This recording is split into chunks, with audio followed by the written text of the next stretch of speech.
Yeah. Bathroom, yes.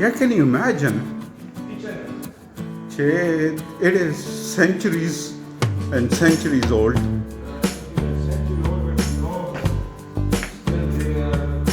The kitchen, huh?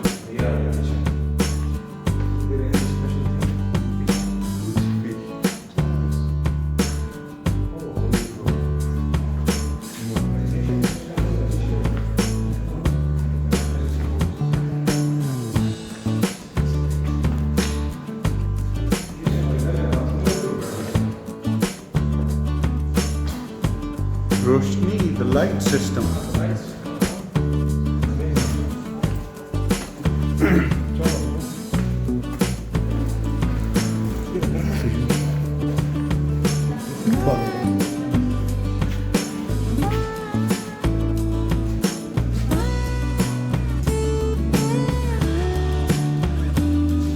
Damascus. It's what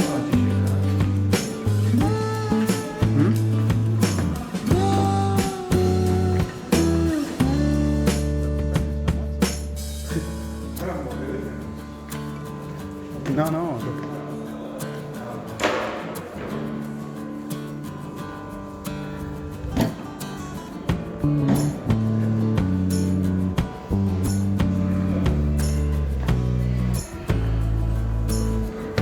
No, that is entrance. It's not the end, it's an exit. Is it? This is, oh yes, this is the exit.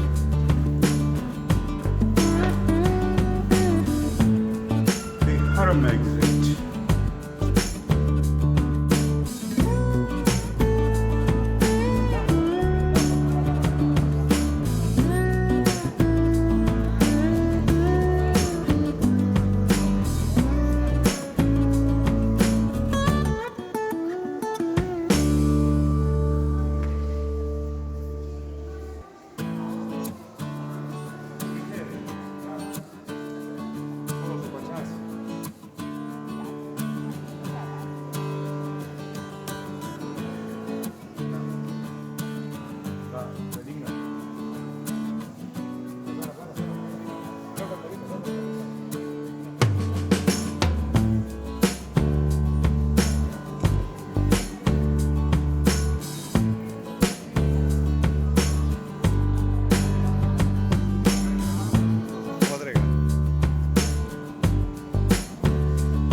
Baptism के लिए this was the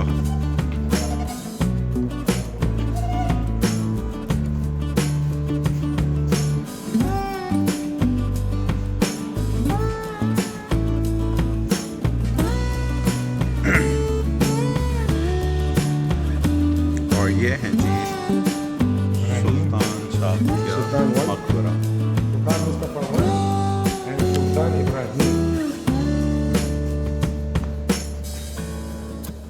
Agora cap chama de Sultan Mustafa I ou de Ibrahim.